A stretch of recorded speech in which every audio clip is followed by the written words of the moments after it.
चलिए, इकोनॉमिक्स का जो पहला चैप्टर है माइक्रो इकोनॉमिक्स क्लास 11th में। इकोनॉमिक्स को पढ़ने से पहले आपको इसका भी बेसिक वर्ड सीखना पड़ेगा। याद करो जब हमने अकाउंट सीखा था, डायरेक्ट अकाउंटिंग थोड़ी ना चालू किए थे। क्या चालू किए थे? उसके बेसिक बेसिक वर्ड, कौन कौन सा टर्मिनोलॉजी यूज हो रहा है, गुड्स क्या होता है, एसेट्स क्या होता है। सिंपल। इकोनॉमिक्स को पढ़ने से पहले, माइक्रो इकोनॉमिक्स को स्टार्ट करने से पहले आपको पहले छोटे छोटे वर्ड सीखने पड़ेंगे। 2 से 3 वर्ड सीखने पड़ेंगे। पहला तो कंज्यूमर, बताओ कितने लोगों को नहीं पता कंज्यूमर क्या होता है। ये वाला वर्ड अभी सीखेंगे, कंज्यूमर। कंज्यूमर जिसको नहीं पता वो खुद है कंज्यूमर। जो गुड्स को क्या करता है, कंज्यूम करता है। जो सर्विसेज को क्या करता है, कंज्यूम करता है। हम सभी कौन है, कंज्यूमर्स है। जब भी मैं कंज्यूमर वर्ड पढ़ूंगा यहाँ पर इकोनॉमिक्स में, कंज्यूमर का स्पेलिंग आएगा, समझ जाना है हमारी बात करता है। जो गुड्स एंड सर्विसेज को कंज्यूम करता है। तुम अभी मेरी पढ़ाई सुन रहे हो तो तुम क्या बन गए, कंज्यूमर बन। कंज्यूमर के अगेंस्ट में एक आदमी खड़ा रहता है, उसका नाम होता है प्रोड्यूसर। एक होता है कंज्यूमर और एक कौन होता है, प्रोड्यूसर। तो सेकंड पर्सन होता है प्रोड्यूसर, जो गुड्स या सर्विस को क्या करता है, प्रोड्यूस करता है। अभी आप और मैं, हम दोनों अगर एक दूसरे की बात करेंगे तो राइट नाउ अभी मैं कौन हूं, प्रोड्यूसर। और अभी आप क्या हो, कंज्यूमर। लेकिन मैं मार्केट जाकर कुछ खरीदूंगा भी, खाऊंगा भी, कपड़े पहनूंगा तो भी मैं भी कंज्यूमर बन सकता हूं। ठीक है, तो हम दो लोगों की बात करेंगे। जब जब पढ़ाई में नाम आएगा कंज्यूमर, समझ जाना एक कंज्यूमर की बात चल रही है, जो हम जैसे लोग हैं। प्रोड्यूसर का मतलब जो गुड्स बनाता है, जो सर्विस प्रोड्यूस करता है, उसकी बात चल रही है, तो प्रोड्यूसर की बात चल रही है। ठीक है, तो बार बार कंज्यूमर प्रोड्यूसर पूरे इकोनॉमिक्स में आएगा। आप उसके लिए पहले से क्लियर हो जाओ, कंज्यूमर कौन होता है, प्रोड्यूसर कौन होता है। ठीक। अब जब आप इकोनॉमिक्स पढ़ना स्टार्ट करोगे, उसका पहला डेफिनेशन सर अभी जब पढ़ाएंगे तुमको, तो उसमें मिलेगा तुमको कौन सा स्पेलिंग मालूम, स्कैरसिटी। ये क्या होता है स्कैरसिटी? इसको पहले तो हम लोग सिंपल लैंग्वेज में समझ लेते हैं, आसान शब्दों में समझते हैं। बड़ी मुश्किलों से जो मिलता है, जो मेरे पास बहुत कम है, बड़ी मुश्किलों से जो मिला, जो खत्म भी हो जाएगा, उसको क्या बोलते हैं, स्कैरसिटी। सिंपल और कर दूं तो तुम्हारा पैसा, मनी। मनी हमारे पास क्या है, स्कैर्स रिसोर्सेस है। मनी हमारा स्कैर रिसोर्सेस। स्कैर रिसोर्सेस मतलब जो बड़ी मुश्किलों से मिलता है, बहुत कम है और जो खत्म हो जाएगा। तो क्या किसी के पास अनलिमिटेड पैसा है क्या, नहीं सर। जिसके पास बहुत ज्यादा पैसा, उसके लिए पैसा कम है, वो और मेहनत कर ही रहा है। तो स्कैर सिटी के बारे में समझना पड़ेगा। तो स्कैर सिटी के बारे में अगर देखते हैं, तो देखो लिमिटेड रिसोर्सेस, क्या क्या लिमिटेड है, लेबर लिमिटेड है, कैपिटल लिमिटेड है, लैंड लिमिटेड है, ऑन्टरप्रेन्योरशिप मतलब जो बिजनेसमैन है वो लिमिटेड है। लैंड लिमिटेड है ना हमारे देश में। अब एक एक समय ऐसा आएगा कि पूरा लैंड कैप्चर हो जाएगा, तो लैंड है ही नहीं। जैसे जो बड़े बड़े सिटी है, पुणे हो गया, बेंगलोर हो गया, वहां दिल्ली हो गया, पॉपुलेशन इतना ज्यादा बढ़ गया, लैंड बढ़ा नहीं सकते ना। तो लैंड हमारे पास क्या है, वहां पर स्कैर्स है। पैसा स्कैर्स है। लेबर, लेबर एक टाइम के बाद खत्म हो जाएगा। जितने नौकरी कर रहे हैं सबको नौकरी मिल गया, सब लेबर काम करने लगे, तब लेबर खत्म हो गया। तो सब स्कैर्स है। क्या है, अनलिमिटेड। हमारी इच्छाएं, हमारा डिमांड, हमारी वांट, वो लिमिटेड है कि वो अनलिमिटेड है, वो अनलिमिटेड है। आज एक घर चाहिए, कार चाहिए, फोन चाहिए, फॉरेन ट्रिप, एक्सपेंसिव ज्वेलरी, वो खत्म हो जाएगा तो फिर एक और चाहिए। जब आप लोग धीरे धीरे पढ़ोगे तो तुम्हारा डिमांड और बढ़ते जाएगा। अभी हम लोग के पास सिर्फ एक छोटा फोन दे दो बोलेंगे, कुछ दिन बाद बड़ा फोन, फिर कार, फिर घर, फिर गाड़ी, फिर एक के बाद एक। कभी डिमांड खत्म नहीं होगा।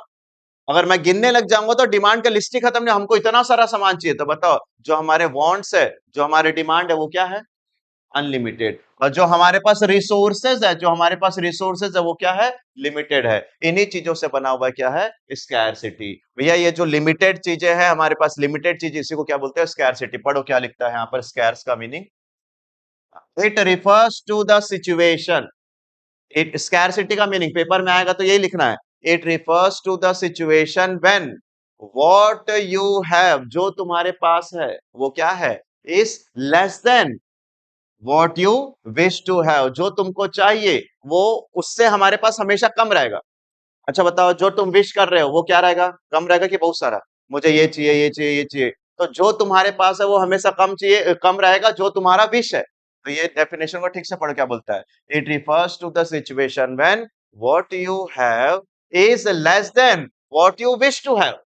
अब मैं बोल रहा हूँ कि मुझे एक और फोन बड़ा चाहिए, एक और बड़ी गाड़ी चाहिए, एक और बड़ा घर चाहिए, तो मेरे पास जो है वो मेरे पास कम लगेगा।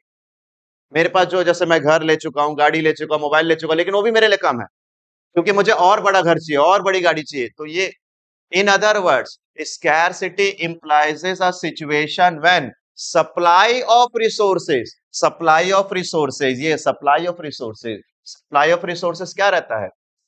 इज हमेशा क्या रहेगा? लेस देन रहेगा, किससे? डिमांड ऑफ रिसोर्सेज से। तो अदर वर्ड्स में बोलता है कि जो भी सप्लाई ऑफ रिसोर्सेज है वो हमेशा कम रहेगा। देखो ये कम है, इधर ग्रेटर देन का साइन लगा, ये लेस देन है, तो ये हमेशा ज्यादा रहेगा। और पढ़ो क्या लिखा है, इन other words scarcity implies a situation when supply of resources is less then the demand of resources. तो आपको सिंपल में जब मैं पीडीएफ दूंगा तो ये पेपर में याद करके लिखना है क्या?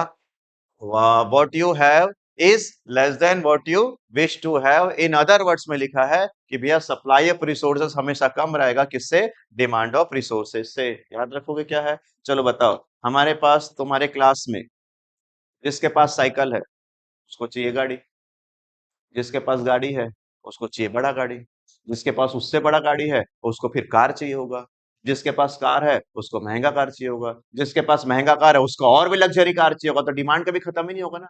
जो मेरे पास है वो हमेशा क्या लगेगा? कम लगेगा। जो मेरे पास हमेशा क्या लगेगा? कम लगेगा। उसके बाद आपको हमेशा कुछ ना कुछ चाहिए रहेगा। तो ये चीजें किसको बोलते हैं? स्कैरसिटी। इसको हिंदी में बोला जाता है दुर्लभ है, बड़ी मुश्किलों से मिलता है, और जो मुश्किलों से मिलता है वो मेरे पास कम ही रहेगा, कभी ज्यादा नहीं हो सकता। ठीक है, आगे पढ़ते हैं। स्कैरसिटी के बाद एक है चॉइस। अब ये चॉइस के बारे में पढ़ाता हूं मैं, फिर डेफिनेशन पढ़ेंगे, अभी डेफिनेशन नहीं पढ़ते। अब देखो, दो तीन लड़की लोग पहले ही हंस दिए। उसमें से एक लड़की तो नहीं पता क्यों हंस रही, सेलिना। कितने दिन हो गया खाया आपको ये? हाँ, तो फिर क्यों हंस रही है? अच्छा, देख के हंस रही है। चलो आप पढ़ो, चॉइस का प्रॉब्लम पढ़ते। बताओ तुम्हारे पास कितना रुपए कैश रखा हुआ है? अब तुम्हारे पास तीन ऑप्शन। क्या ऑप्शन भैया? या तो मैं बॉक्स सेट ले लेता हूँ पढ़ाई करने वाला, या तो मैं मोमोज ले लेता हूँ 50 रुपए का, या फिर मैं 50 रुपए का रिचार्ज करा लेता हूँ। तो बताओ तुम लोग क्या करोगे इसमें से? रिचार्ज कर लोगे, एक बोल रहा है। दूसरा, कोई लड़कियां आप कॉस बेटा बोल दो, मोमोज खा लेंगे हम लोग। एंड ये तो कोई नहीं जाना चाहता है, ये क्यों खरीदेंगे भैया, ये तो घर वाले खरीद के देंगे 50 रुपए। तो आप रोड में कहीं चल रहे थे, तुमको 50 रुपए कहीं से मिल गया, 50 का नोट। आपके पास तीन ऑप्शन है, तो या तो मैं ए ऑप्शन पिक कर लूंगा, या तो मैं बी ऑप्शन पिक कर लूंगा, या तो मैं सी ऑप्शन पिक कर लूंगा। अब कोई या तो ए लेगा, या तो कोई बी लेगा, या तो कोई सी लेगा। क्यों सर, मेरे को तीनों चाहिए, तीनों क्यों नहीं हो सकता? तीनों क्यों नहीं हो सकता? स्कैर्स मींस, ये देखो, स्कैर मींस पैसा मेरे पास लिमिटेड है। जब पैसा लिमिटेड है तो तुम्हारे पास खरीदने के लिए तो बहुत सारे सामान है ना, अनलिमिटेड वांट है। तो अनलिमिटेड वांट्स में से क्या करना पड़ेगा तुमको? चॉइस करना पड़ेगा। क्या करना पड़ेगा? चॉइस। तो ये एक प्रॉब्लम आने वाला है कल चल के, किसका? चॉइस का। बताओ चॉइस का प्रॉब्लम आया क्यों तुम्हारे साथ? चॉइस हुआ क्यों? क्योंकि स्कैर्स मींस है पैसा क्या है मेरे पास? लिमिटेड। इसलिए पहले स्कैरसिटी पढ़ना पड़ता है। भैया वो पैसा लिमिटेड है तब तो चॉइस आएगा। अब बताओ, तुम जा रहे हो मॉर्निंग में 10 बजे, तुम्हारा पेपर है स्कूल में, और तुम जा रहे हो, तुम्हारा बॉक्स कहीं गिर गया, और तुम्हारे पास 50 रुपए है, तो क्या तब तुम ये खाओगे? नहीं। तब तुम मोबाइल रिचार्ज कराओगे? नहीं। तो हमको क्या चाहिए? तो ये खरीदना ही पड़ेगा ना, पेपर देने जा रहे हैं, ठीक है।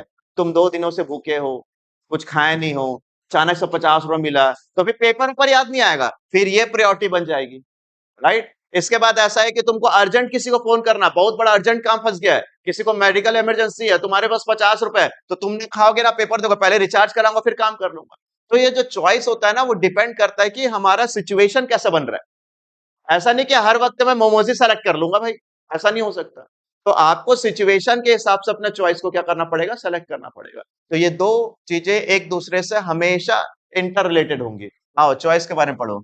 Choice refers to the process of, choice refers to the process of selection करना from available limited alternatives। ये देखो, available limited alternatives को क्या करना है? सेलेक्ट करना है। इट emerges because, या ऐसा क्यों हुआ? चॉइस क्यों आया? बताओ, पहला चॉइस क्यों आया?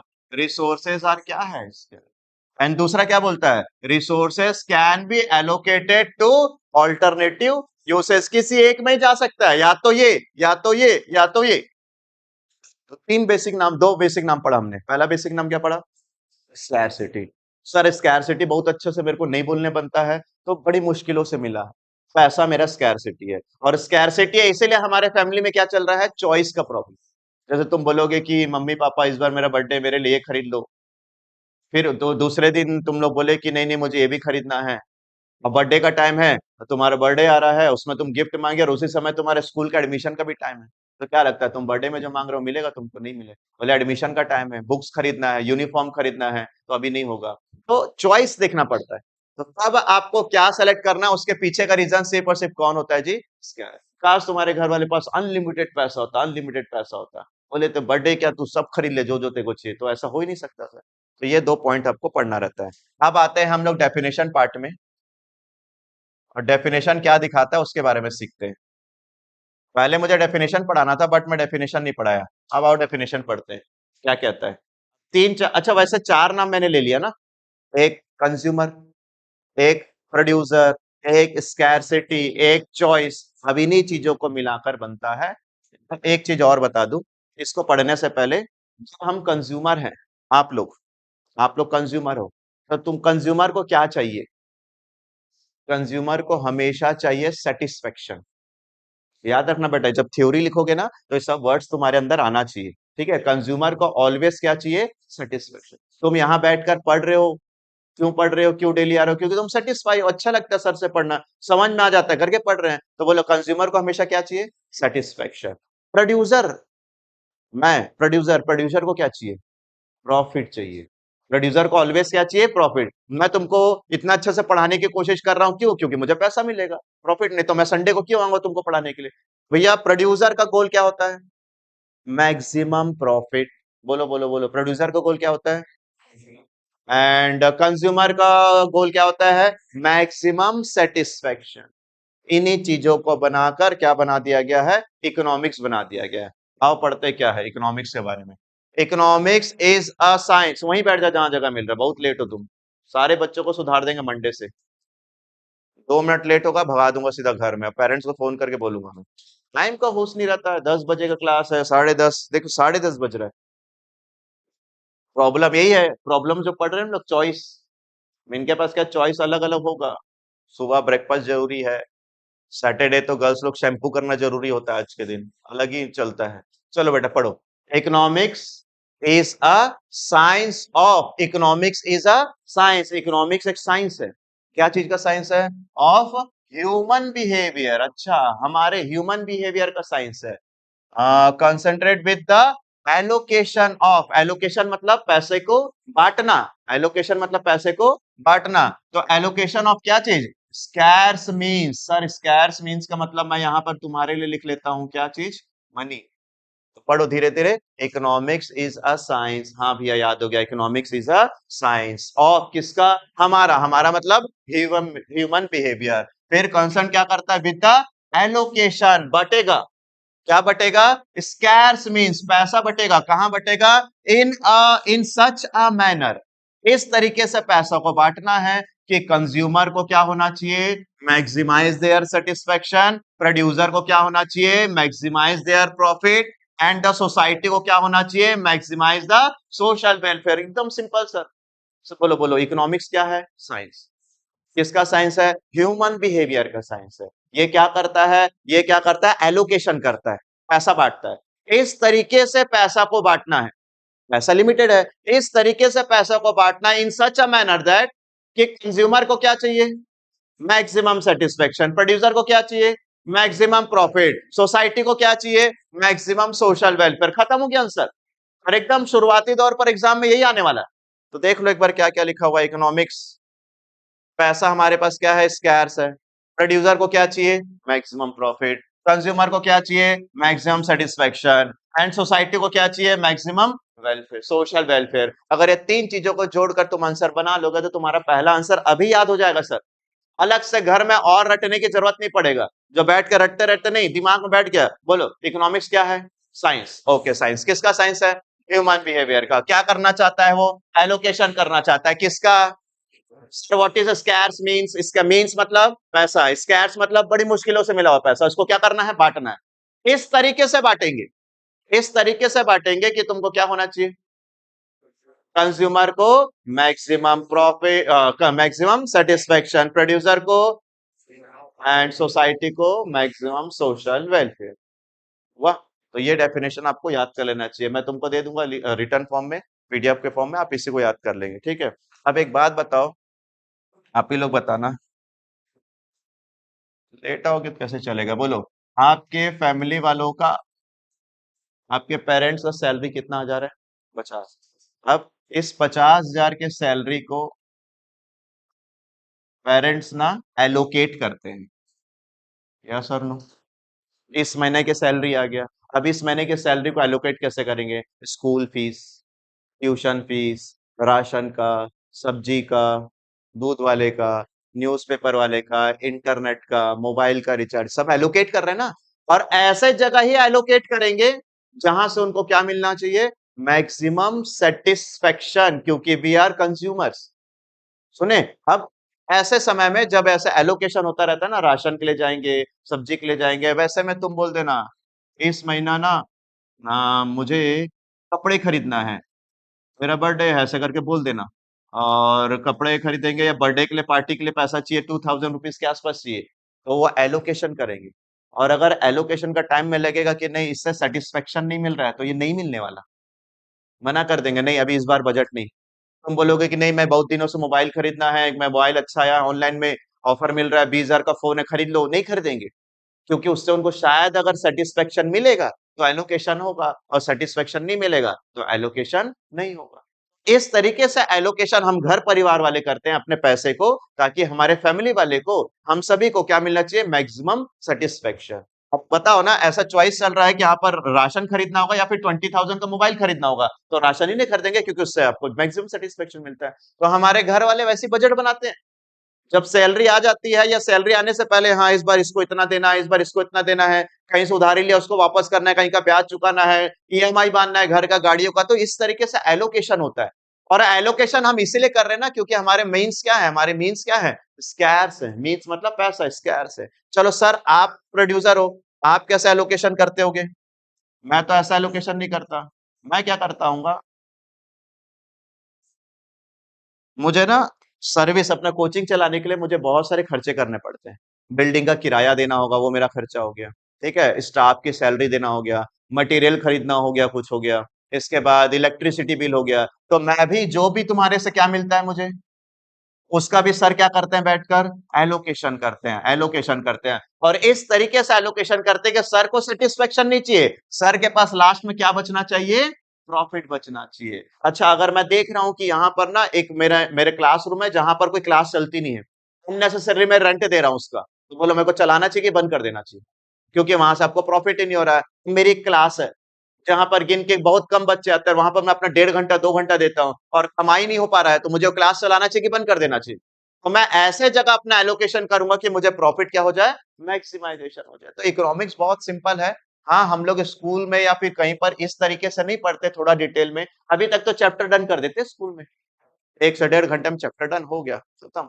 अभी तो हम लोग सिर्फ वर्ड सीख रहे हैं, सर इकोनॉमिक्स क्या होता है? बोलो, इकोनॉमिक्स का डेफिनेशन याद हो गया? एक बार सभी बोलेंगे मेरे साथ साथ, इकोनॉमिक्स का डेफिनेशन। बोलो, क्या है इकोनॉमिक्स का definition? Economics is a science, human behavior concerned with the allocation of scarce mean in such a manner that consumer can maximize their, producer can maximize their, and society can, आएगा समझ में क्या? तो ये definition हमको याद कर लेना है। आगे बढ़ते हैं, चलो माइक्रो इकोनॉमिक्स पढ़ते हैं। अब आपका सब्जेक्ट का नाम क्या है? माइक्रो। एंड 12th में क्या पढ़ना पड़ेगा? मैक्रो। माइक्रो का मतलब होता है छोटा, स्मॉल को क्या बोला जाता है? माइक्रो। तो माइक्रो इकोनॉमिक्स क्या होता है? डेफिनेशन पढ़ने से पहले ये दोनों के बारे में देख लो। ये कौन है? कंज्यूमर। बोलो बोलो, ये कौन है? कंज्यूमर। ये कौन है? जब एक कंज्यूमर, एक प्रोड्यूसर, एक बिजनेसमैन, एक फर्म, एक कंपनी, कुछ लोगों की बात चलती है, तो उसको किसके अंदर रखा गया है? माइक्रो के अंदर रखा गया है। ठीक है, सपोज करते हैं ये हमारा जो क्लास है, ये हमारा एक नेशन है। हम जिस क्लास में बैठे, यही हमारा देश है, यही हमारी कंट्री है। इसमें मैं किसी एक स्टूडेंट से पूछा तेरा एज क्या है, किसी एक स्टूडेंट से पूछा कि तेरा परसेंटेज क्या रहा है, किसी एक स्टूडेंट से पूछूंगा कि आपके फैमिली का इनकम क्या है, तो ये किसके स्टडी में आएगा? ये माइक्रो। मैं बोलूंगा पूरे क्लास का कैसा रिजल्ट है, पूरे क्लास का परफॉर्मेंस कैसा है, पूरे क्लास का परसेंटेज क्या है, पूरी क्लास पास हो गई, तो ये बात किसमें हो रही है? सबकी बात हो रही है, तो किसको डाल दिया जाएगा इसमें? माइक्रो में डाल दिया जाएगा। आएगा समझ में क्या है माइक्रो? ये तो पहले भी हमने पढ़ा है, कहीं ना कहीं सुना भी होगा। माइक्रो मतलब और मैक्रो मतलब बड़ा। तो बताओ, जब हम लोग किसी एक इंडिविजुअल, इंडिविजुअल मतलब हम, individual buyer, individual seller, individual price, individual firm, individual company, individual coaching, individual student की बात करेंगे, तो हमारी जो स्टडी होगी वो कौन सी स्टडी हो जाएगी? माइक्रो। अब मैं बात करूंगा पूरे देश का, बेरोजगारी, अनएम्प्लॉयमेंट, पुअर्टी, गरीबी, पेट्रोल का प्राइस बढ़ गया, गोल्ड का प्राइस बढ़ गया, ये सब चल रहा है जो, तो ये जो नेशनल इश्यूज है, जो पूरे देश का, जो सबको इंपैक्ट कर रहा है, वो किस में आ जाएगा? माइक्रो में आ जाएगा। आओ एकदम इजी है, जल्दी जल्दी पढ़ देते हैं। The term micro is English language has its origin the Greek word, किससे बना है? माइक्रोस, विच मीन्स क्या होता है? स्मॉल। चाहो तो इसको पेपर में याद करो या फिर एमसीक्यू के लिए तैयार कर लो। आगे पढ़ते हैं। It studied economics activity of an economic unit of an मतलब एक economic unit, like demand of salt by an individual household, or economic activity of a small group of economic unit like a demand of salt by all the household, मतलब एक घर परिवार की बात चल रही है, एक के बारे में बात चल रहा है। माइक्रो इकोनॉमिक्स दस इंक्लूड द स्टडी ऑफ, क्या क्या इसमें पढ़ाई करना पड़ता है? डिमांड की थ्योरी, चैप्टर नंबर 4 में मिलेगा, माइक्रो चैप्टर में। प्रोडक्शन की थ्योरी चैप्टर नंबर 6 में मिलेगा। प्राइस डिटर्मिनेशन चैप्टर नंबर 8 या 7 में मिलेगा। एंड फैक्टर प्राइसिंग, ये सब आपको आगे पढ़ना है। आपको यहाँ से याद कर लेना चाहिए क्या क्या सर, कि ये कौन से कहाँ से आया है? ये ग्रीक वर्ड से आया हुआ है। एंड इकोनॉमिक लाइक यूनिट का salt by an individual household लिख लेना, और वाले को मत लिखना। कई बार मैं और वाली थ्योरी को नहीं लिखना पसंद करता, ये वाला थ्योरी को काट देते हैं। फिर यहाँ से लिख लेना माइक्रो में क्या क्या पढ़ने मिलेगा हमको? डिमांड की थ्योरी, सप्लाई की थ्योरी, प्रोडक्शन की theory, price determination, factor pricing, ये सारा हमको इकोनॉमिक्स में पढ़ने मिलेगा। पेपर में बहुत कम आता है कि माइक्रो का डेफिनेशन लिखो, वो सब बच्चों को पता रहता है, बट तुमको तैयारी करना है तो उसको रख लेना। अब आ जाते हैं हम लोग किसके तरफ? मैक्रो। मैक्रो का मतलब किसके बारे में बात चल रहा होगा? ये देखो, मैक्रो में पेट्रोल का प्राइस बढ़ा, किसके लिए? तेरे लिए कि मेरे लिए कि हम सबके लिए? सबका पब्लिक इशू आ गया, तो किसमें चल जाएगा वो? मैक्रो। अनएम्प्लॉयमेंट, बेरोजगारी, किसके लिए? आपके लिए कि मेरे लिए कि सबके लिए? तो किसमें आ जाएगा तुम्हारा? मैक्रो। पढ़ो। The term macro in English language has it origin, कहां से आया फिर से? ये ग्रीक वर्ड। कहां से आया? एंड वर्ड माक्रो से आया, विच मीन्स लार्ज। बस sir. It studies economic activity related to the economic as a whole. Whole का मतलब एक का बारे में पूरा बात करेंगे, पूरे नेशन के बारे में बात करा, होल के बारे में। For example, it study the aggregate demand. Sir what is aggregate demand? Aggregate का मतलब क्या होता है बेटा? एग्रीगेट का मतलब सबका। जब सबको जोड़ देंगे तो क्या बन जाता है? एग्रीगेट। और इंडिविजुअल मतलब किसका होता है? एक का। तो हमारे देश का डिमांड बताएगा for all the goods and services in the economy. Micro economics deal with the aggregate such as national income. National income मतलब आपका इनकम कि मेरा इनकम कि इंडिया का इनकम? 12th में चैप्टर है, इकोनॉमिक्स में पढ़ाएंगे। तो बताओ, पेरेंट्स का इनकम माइक्रो, मेरा इनकम माइक्रो, देश का इनकम मैक्रो। बस वही बता रहे, इसमें नेशनल इनकम पढ़ना पड़ता है, इसमें टोटल एम्प्लॉयमेंट पढ़ना पड़ता है, इसमें जनरल प्राइस लेवल पढ़ना पड़ता है। सर ये वाला चीज देखे थे, इसमें क्या क्या पढ़ना पड़ता है? कहाँ गया? डिमांड की थ्योरी, प्रोडक्शन की थ्योरी, प्राइस की थ्योरी, तीन नाम याद कर लो। ये कहाँ आएगा? माइक्रो। वैसे ही मैक्रो में तीन नाम आता है। कौन कौन सा चैप्टर हमको पढ़ना पड़ेगा 12th में? नेशनल इनकम पढ़ना पड़ेगा, टोटल एम्प्लॉयमेंट पढ़ना पड़ेगा, जनरल प्राइस। वहां का तीन नाम, यहाँ का तीन नाम, ये पेपर में पूछता है। ऐसे पूछ देगा क्या कि जनरल प्राइस किसका पार्ट है? माइक्रो का कि मैक्रो का? जनरल। जनरल मतलब एक का कि सबका? सबका। सबका मतलब कहाँ चल गया? मैक्रो। फिर क्या बोलता है? एम्प्लॉयमेंट। एम्प्लॉयमेंट किसका होता है? सबके लिए। सबके लिए तो किसमें चल जाएगा? मैक्रो। नेशनल का मतलब सबके लिए। तो ये माइक्रो एंड मैक्रो का डेफिनेशन बड़ा इजी है। Yes sir. अब अगला पढ़ते हैं हम लोग, economy, positive economics and normative economics. आओ पॉजिटिव इकोनॉमिक्स पढ़ाऊं मैं तुमको। पहले तो इसको देख लो, ये फोटो आपको क्या बताना चाहता है? Positive economics. पिछले साल पिछले साल 12th वालों का रिजल्ट कितना था? 88.45 परसेंटेज था 12th वालों का रिजल्ट। पिछले साल का डेटा, ये पास्ट का डेटा, कि लास्ट ईयर 12th वालों का रिजल्ट कितना था? 88.45। इस साल 12th वालों का रिजल्ट कितना है? 91.60। और ऐसा लगता है कि आने वाले साल जब तुम लोग जाओगे 12th में, तो तब 12th वाले का रिजल्ट कितना आने का है? फ्यूचर ए 95% तक रिजल्ट आ सकता है। ऐसे फेक डेटा है, मैं आपको एक्सप्लेन कर रहा हूँ कि बोले कि देखो पिछले साल ना 12th वाले को रिजल्ट बड़ा कम था, इस साल 12th वाले को रिजल्ट बड़ा अच्छा आया, और उम्मीद करते हैं अगले साल भी क्या आएगा? बहुत ज्यादा अच्छा आएगा, इससे भी अच्छा आएगा। तो किसकी बात कर लिया तुम लोग? और और क्या ये सारे के सारे फैक्ट्स हैं? Yes sir. ये सारे के सारे फिगर्स हैं? Yes sir. तो पास्ट के, प्रेजेंट के, फ्यूचर के डेटा को, फैक्ट को जब आप बताओगे, विथ एविडेंस बताओगे, सारा डेटा तुम्हारे पास होगा, इस तरीके को क्या बोला जाता है? इसको कौन सा इकोनॉमिक्स बोला जाता है? Positive economics. क्या होता है मालूम? मैं आपको और एग्जांपल लेता हूँ कि 2020 एंड 21 में कोविड हुआ, आया ना? बहुत सारे लोगों को उससे क्या हो गई? डेथ हो गई।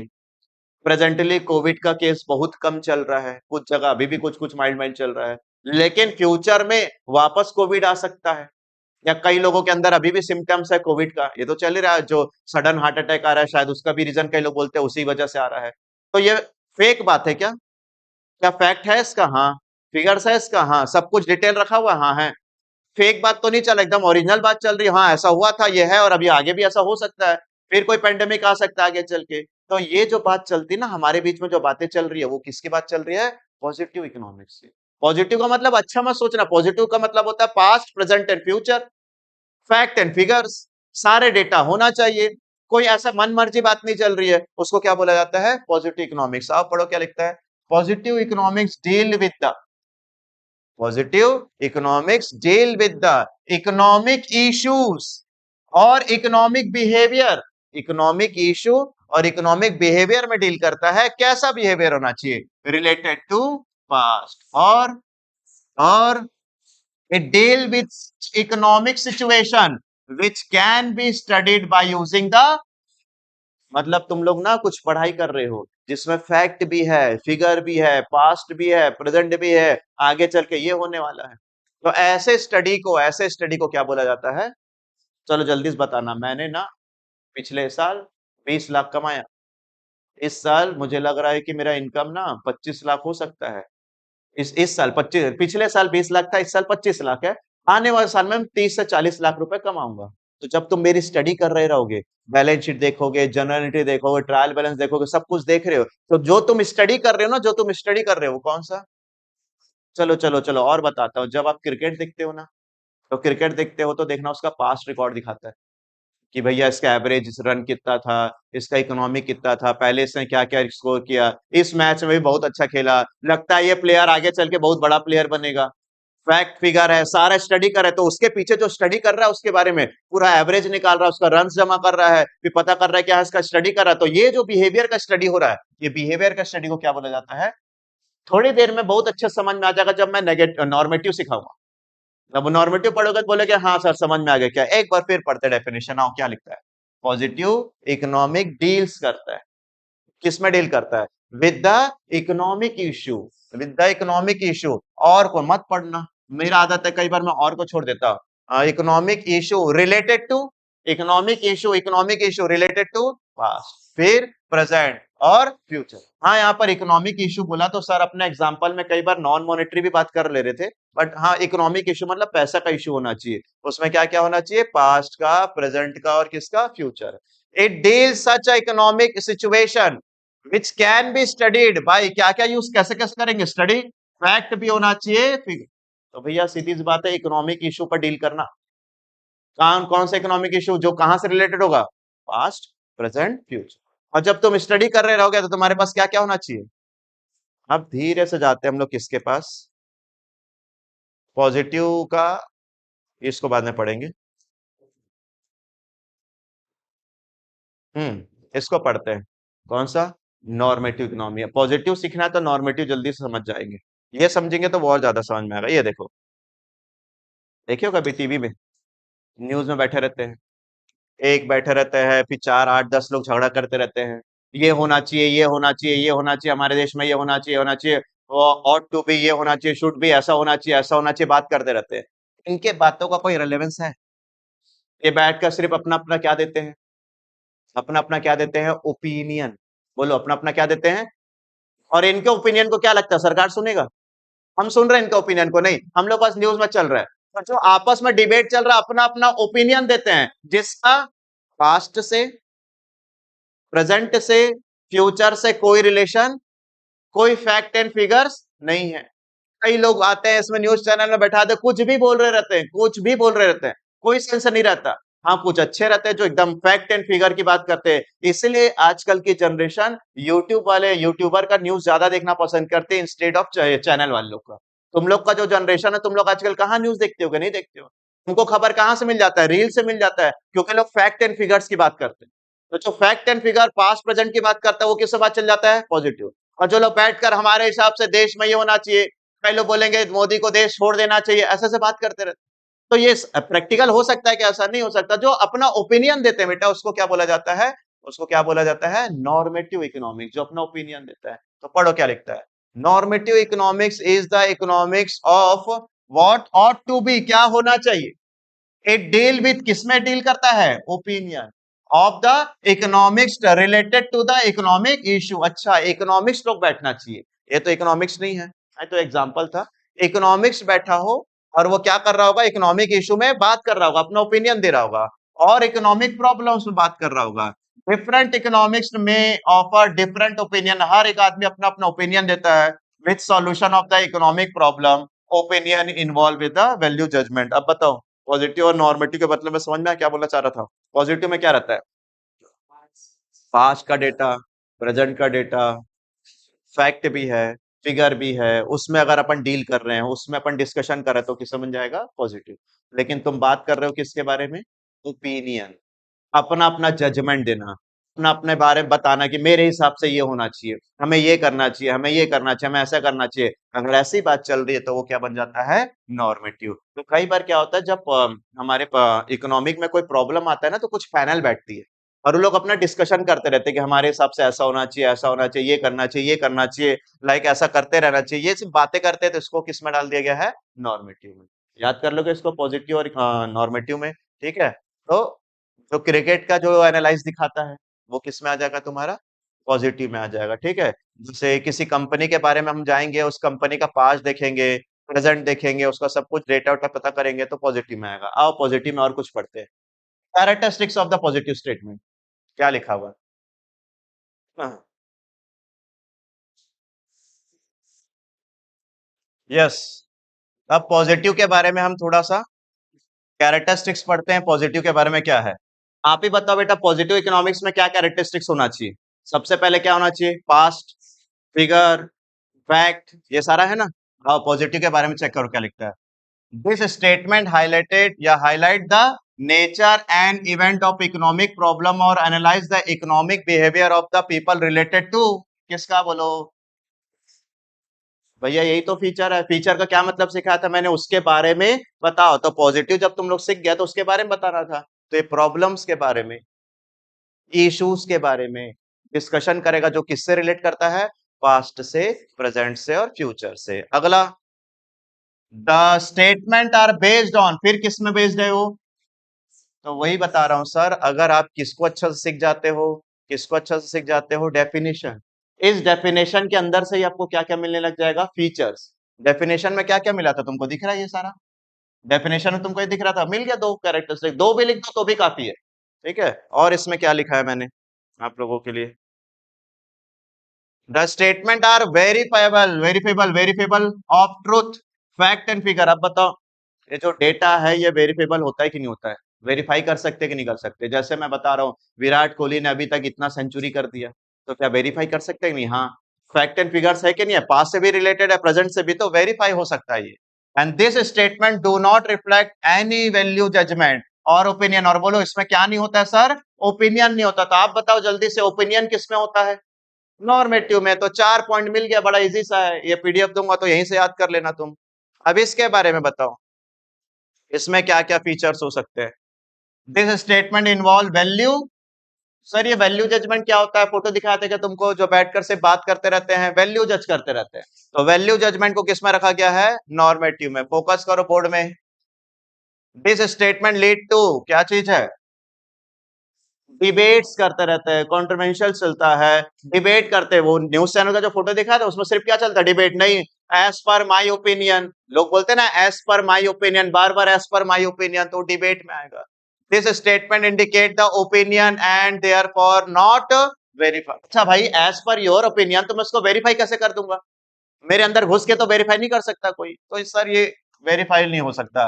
This statement reflect what ought to be, क्या होना चाहिए मेरे हिसाब से as the situation of the economic problem. Anyways, आपको फीचर तो बड़ा घटिया सा दिया है, उसी चीज को बार बार लिख दिया है। इंपॉर्टेंट क्या था बेटा? मीनिंग। ठीक है, तो जल्दी जल्दी बताना। मेरा क्लास 10th में इतना परसेंट था, क्लास 11th में इतना परसेंट है, एंड 12th में मैं इतना परसेंट ला लूंगा। क्या ये नॉर्मेटिव है कि पॉजिटिव है? Yes sir. ठीक है। अब आप बैठ के बोल रहे हो कि सर मैं ना फ्यूचर में इतना बड़ा आदमी बन जाऊंगा, मैं फिर गाड़ी भी खरीद लूंगा, फिर मैं घर भी खरीद लूंगा। मेरे हिसाब से ना मेरे घर वाले को ना घर छोड़ देना चाहिए, मेरे हिसाब से मेरे घर वाले को मेरे को मालिक बना देना चाहिए। आप ऐसे से बात कर रहे हो, बोलो कोई मतलब है क्या इसका? ये किस में चल जाएगा? हालांकि एकदम फैक्ट नहीं है, मैं तो ये तुम लोग को बस एंटरटेन करने का बता रहा हूँ। इसमें इकोनॉमिक इश्यूज पर डील किया जाता है, ठीक है, इकोनॉमिक प्रॉब्लम से। नाउ बहुत अच्छा आंसर है तुम्हारा। चैप्टर का लास्ट पॉइंट है, कौन सा? हाँ, मार ये इकोनॉमी। तो सुनो, एकदम ध्यान से सुनना, इधर उधर करने की जरूरत नहीं। लास्ट आंसर खत्म करते हैं इसको। जब भी सर बोलेंगे इकोनॉमिक्स अलग है, इकोनॉमी वो कंट्री के बारे में बात करना चाहता है। फिलहाल अभी तो इकोनॉमी का मतलब देश के बारे में बात करना चाहता है। तो Indian economy, India, USA, China, north Korea, south, ये सब जो है, इसको इकोनॉमी में बात किया जाता है, बिजनेस के लैंग्वेज में, इकोनॉमिक्स के लैंग्वेज में, कि वो एक इकोनॉमी है, वहां एक इकोनॉमी है। तो सुनना, ऑल ओवर वर्ल्ड में तीन टाइप की इकोनॉमी है, या फिर सिंपल लैंग्वेज में बेटा तीन टाइप की कंट्रीज है। पहला ऐसा कंट्री जिसको पूरा गवर्नमेंट कंट्रोल करके रखा है, गवर्नमेंट जैसे बोलेगा वैसे ही चलेगा। गवर्नमेंट बोलेगा ये सामान नहीं बेचना, नहीं बेच रहेगा। गवर्नमेंट बोलेगा इसका ये प्राइस होना चाहिए, वही प्राइस रखना है। बोलो पूरे कंट्री को कौन चला रहा है? गवर्नमेंट। सेंट्रली कंट्रोल्ड है, सब कुछ डिसीजन, प्राइस से लेकर एवरीथिंग डिसीजन कौन लेता है? सरकार लेता है, गवर्नमेंट डिसीजन लेता है। सबका ध्यान है बेटा मेरी तरफ? सभी लोगों का सब डिसीजन पूरे कंट्री का कौन लेता है? गवर्नमेंट। तो ऐसे इकोनॉमी को क्या बोला जाता है? ऐसे इकोनॉमी को क्या बोला जाता है? प्लान्ड इकोनॉमी या सेंट्रली प्लान्ड इकोनॉमी। सेंट्रल मतलब एक केंद्र, एक के पास पावर है, पूरे देश को चलाने का सिर्फ एक के पास पावर है, तो उसको क्या बोलते हैं? Centrally planned economy.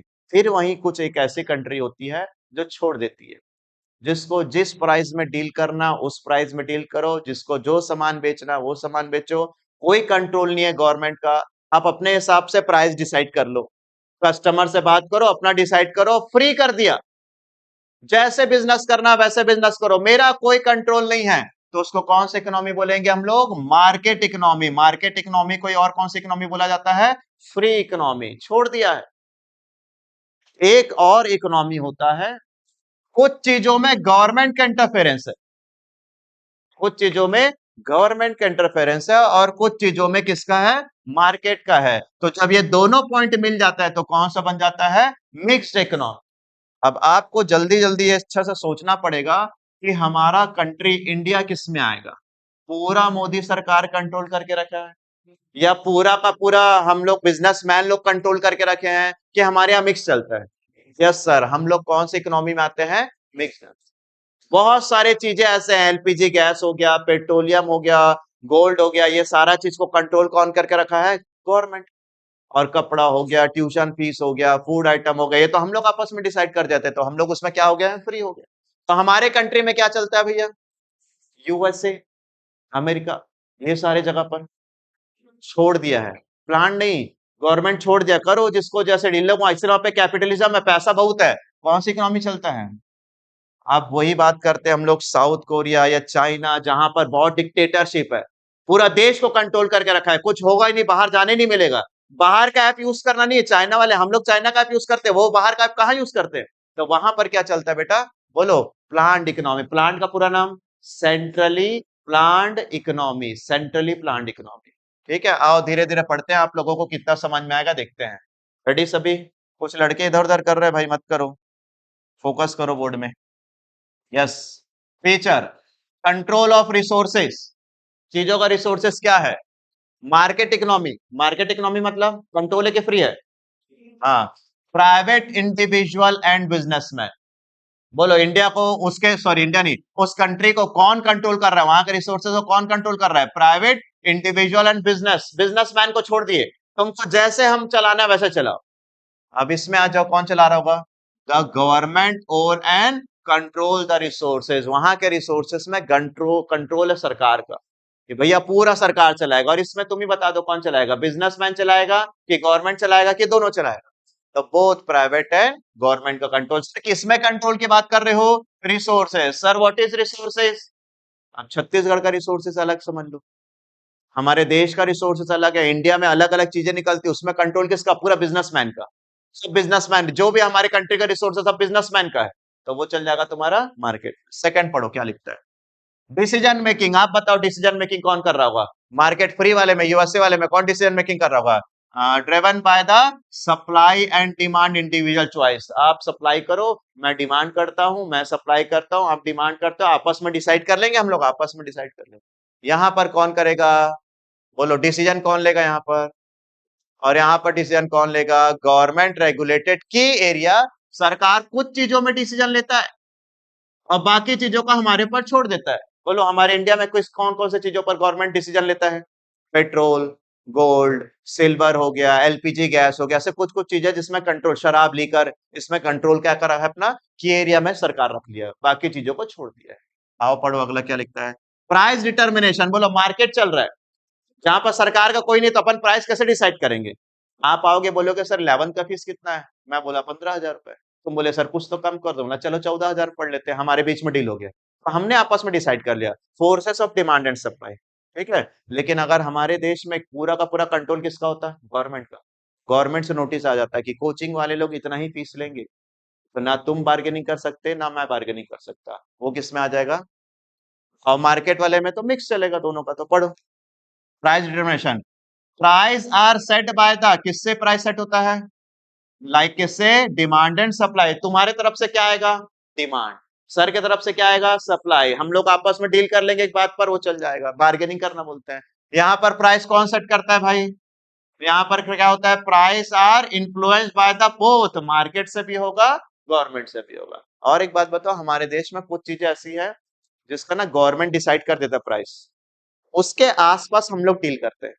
जैसे गवर्नमेंट बोलेगा अनाज का प्राइस, धान का कीमत लगभग लगभग 10 रुपए 20 रुपए होना चाहिए, फिर हम लोग आपस में 22-25 में आपस में डील कर लेते हैं। कुछ चीज गवर्नमेंट करता है, कुछ हम कर लेते हैं। आगे फिर क्या लिखा है बताओ? फ्री इकोनॉमी है, फ्री इकोनॉमी सरकार का क्या ही रोल होगा? Mainly for regulation. नेम क्या लिखा है ये? Minimal, minimal, minimal, mainly for, minimal मतलब बहुत थोड़ा सा कंट्रोल। इसमें आ जाओ फुल कंट्रोल है, फुल कंट्रोल है। और इसमें क्या आ जाओ? Limited control mainly in sector like health care, education में होता है, बाकी चीजों में नहीं होता। हम लोग पढ़ क्या रहे हैं सर? हम लोग पढ़ रहे हैं कि हमारा कंट्री कैसा है। ऑल ओवर वर्ल्ड में कितने टाइप की कंट्री है? 3। एक होता है फ्री, जैसे करना है वैसे करो।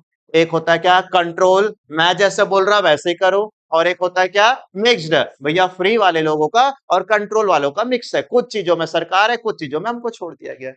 तो ये इकोनॉमी पेपर में तो कंपलसरी आंसर है। क्या है ये? एफिशिएंसी, हाईली एफिशिएंट इन रिसोर्सेस एलोकेशन। ये लोग बहुत हाईली एफिशिएंटली रिसोर्सेस को करते हैं। ये क्या लिखा है? लेस एफिशिएंट ड्यू टू, सुनो सुनो सुनो सुनो, मैं बता रहा हूं। जैसे ना ऐसा ज्यूम करते हैं कि यहाँ के ग्राउंड से वाटर नहीं निकलता, क्या निकलता है? पेट्रोल निकलता है या ऑयल निकलता है यहाँ से। तो क्या करेंगे हम लोग? अगर कौन से देश चला रहे हैं, सुनना, हम लोग चला रहे हैं फ्री वाला, तो जितना तेल निकलता है पूरा निकाल के बेच देंगे, जितना निकल सकता है। सुबह से रात 24 घंटा माइनिंग करेंगे, निकालेंगे, सब बेचेंगे, रिसोर्सेज खत्म कर देंगे। तो क्या बोलता है? हाईली एफिशिएंट रिसोर्स एलोकेशन, पूरा हाईली एफिशिएंट यूज करते हैं। लेकिन सरकार आ गया, सरकार बोलेगा ज्यादा निकालना नहीं, पूरा मिनरल खाने हो जाएगा, आने वाले जनरेशन को कुछ बचेगा ही नहीं, नहीं निकालना, कंट्रोल लगा देगा, देखो लेस एफिशिएंट, तो पूरा एफिशिएंटली काम नहीं करेंगे। हाँ हमारी क्षमता, हम लोग बहुत ज्यादा ऑयल निकाल सकते हैं, लेकिन नहीं निकालना, गवर्नमेंट बोल दिया मन करो, नहीं निकालना, तो क्या बोलेंगे, लेस एफिशिएंट। और अगर हम लोग को ओपन कर देगा तो पूरा रिसोर्सेज यूज कर देंगे, खत्म कर देंगे सब कुछ, तो वो होता है हाईली एफिशिएंट। और यहाँ पे क्या बोलता है, balance between the efficiency and social, बोले कुछ निकालते भी जाओ और कुछ फ्यूचर जनरेशन के लिए रोकते भी जाओ। समझ में आ रहा है क्या? केजीएफ देखे हो क्या? हाँ माइनिंग करते, गोल्ड निकालते रहते, तो जब वो रॉकी भाई आने के पहले कम कम निकालते रहते ताकि वो लोग उतने सारे, कुछ कुछ 3 सेक्टर 33 सेक्टर कुछ था ना, उसे बचा के रखे थे, फ्यूचर जनरेशन के काम आएगा। फिर रॉकी को पता चलता कि भैया इतना सारा माइनिंग है, सबसे पूरा निकालो, बोला जितना हो सके उतना निकालो। याद है क्या बोला? तो वो किस में आज चले गया था रॉकी भाई, इसमें चले गए।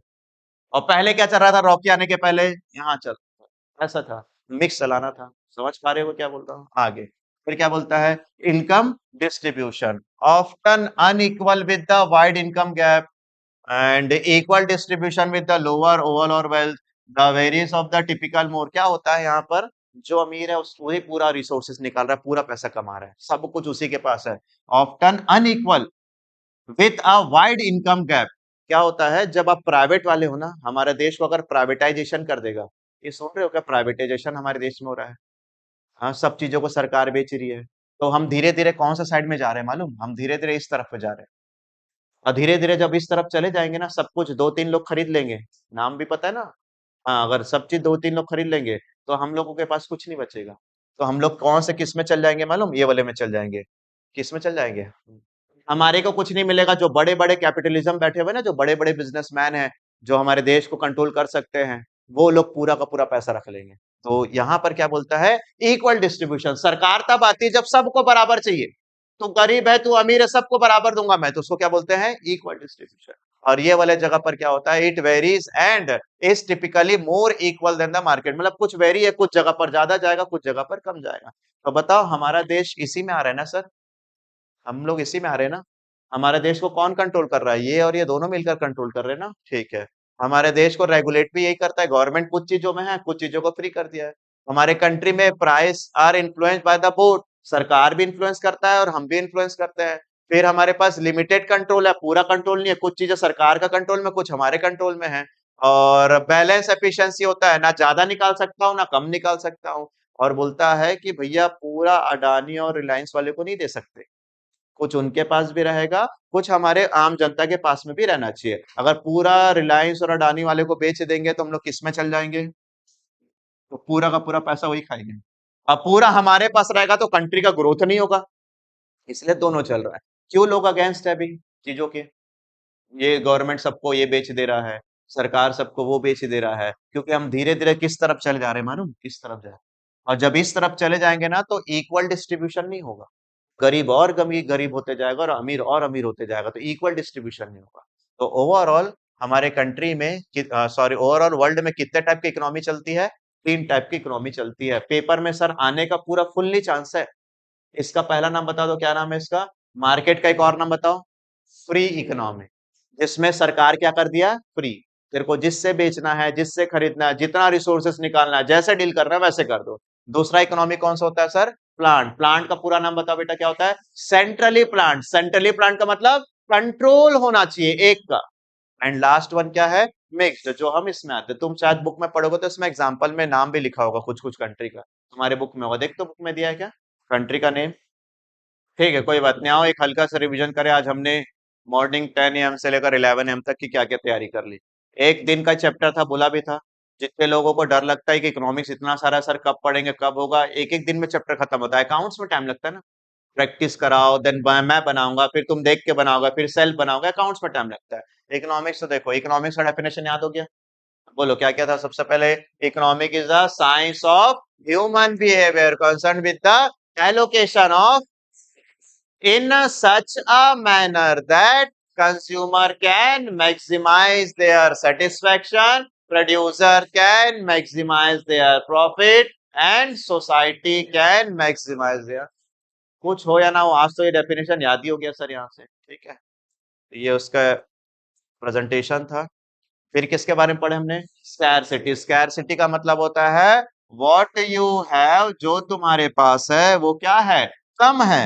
व्हाट यू हैव इज क्या है? लेस है। What you wish to have, जो मुझे चाहिए उससे मेरे पास कम है सर। ठीक है, इसको दूसरे वर्ड्स में क्या बोल सकते हैं? कौन ज्यादा कम रहता है? सप्लाई ऑफ रिसोर्सेस क्या है? कम। और डिमांड ऑफ रिसोर्सेस क्या है? ज्यादा। ये देखो, ये बताया था मैं, सप्लाई, लोग, लेबर, कैपिटल, लैंड, बिजनेसमैन, सब कम है और मुझे ये चाहिए, ये चाहिए, ये चाहिए, खत्म ही नहीं होता भाई, हमारा डिमांड ही खत्म नहीं होता, ये स्कैरसिटी में आ जाता है। फिर फिर क्या पढ़े हमने? चॉइस। चॉइस के बारे में पढ़े कि भैया choice refers to the process of selection. Select करने हैं फ्रॉम कहां से? अवेलेबल ऑल्टरनेटिव्स में से सेलेक्ट करना है। क्यों ये प्रॉब्लम आता है सर? क्योंकि पैसा मेरे पास क्या है? कम है। और मेरे पास क्या है? मल्टीपल ऑल्टरनेटिव है। सर 50 रुपए था, 3 ऑप्शन था, क्या पिक करेंगे वो चेक करना था। सर तीनों क्यों नहीं ले सकते? क्योंकि पैसा क्या है मेरे पास? कम। तो ये चॉइस का है। अच्छा, अगला चैप्टर इसी के ऊपर है, चॉइस के ऊपर। फिर किसके बारे में पढ़े सर? माइक्रो। माइक्रो का मतलब किसका होता है? Single, individual buyer, individual consumer, individual seller, इसके बारे में पढ़ा। फिर हमने किसके बारे में पढ़ाई करा? मैक्रो। मैक्रो, मैक्रो वर्ड में क्या आता है तुम लोग का? अच्छा वेट वेट वेट सर, इसमें कौन कौन सा चैप्टर पढ़ना है? थ्योरी कौन कौन सा पढ़ना है? ये याद है क्या तुमको? ये पेपर में लिखना पड़ेगा। कौन सा? डिमांड की थ्योरी, प्रोडक्शन की थ्योरी, प्राइस डिटरमिनेशन, ये सब पढ़ना पड़ेगा। एंड मैक्रो के अंदर हमने क्या पढ़ाई करा? मैक्रो के अंदर हमको पढ़ना है national income, general price, total employment, unemployment, poverty, ये सब इसमें आएगा। फिर हमने क्या पढ़ाई करा? पॉजिटिव। पॉजिटिव याद रहेगा। इसके अंदर अच्छा अच्छा चीज क्या क्या मिला तुमको? दो टाइप का, एक past and fact and figures, ये सारा का सारा किस में आ जाएगा? पॉजिटिव। सर अगर इसका हमको वो बनाना होगा कैरेक्टरिस्टिक्स तो बना लेंगे, उसी पॉइंट को लिख दोगे तो कैरेक्टरिस्टिक्स बन जाएगा, ये देखो। एंड उसके बाद क्या पढ़ा हमने? Normative. Sir what is normative? Decision, opinion, value, judgement, ऐसा होना चाहिए, ऐसा होना चाहिए, ऐसा होना चाहिए, इकोनॉमिक इश्यूज पर। मैंने पढ़ाते टाइम तो इधर उधर की बात कर दी, बट इकोनॉमिक इश्यूज पर होना चाहिए। ठीक है, तो वो किस में आ जाएगा तुम्हारा? नॉर्मेटिव। नॉर्मेटिव में भी कुछ कुछ दिया हुआ है। फिर हमने किसके बारे में पढ़ा? इकोनॉमी। कितने टाइप का इकोनॉमी होता है? तीन। पहला कौन सा इकोनॉमी होता है? मार्केट इकोनॉमी का दूसरा नाम बेटा फ्री इकोनॉमी, प्लांट इकोनॉमी का दूसरा नाम centrally planned, and third one is mixed economy. And हम लोग कहाँ पर आते हैं? Mixed economy. तो मैं उम्मीद करूंगा संडे है, घर में जाओ, खाओ, आराम करो, शाम के बैठकर पढ़ाई करके चैप्टर 1 खत्म ही कर लो। अगर आज ही का आज पढ़ोगे तो याद हो जाएगा। अब तुम उठाओगे एक हफ्ते बाद, तब तक तो पूरा भूल गए रहोगे, तो फिर दिक्कत होगा। तो तुम्हारे को ये मैं डाल देता हूँ, अभी शायद इसको यूट्यूब में भी डाल दूंगा, तो उसमें से पीडीएफ ले लेना या जैसे भी पढ़ लेना इसको, ठीक है।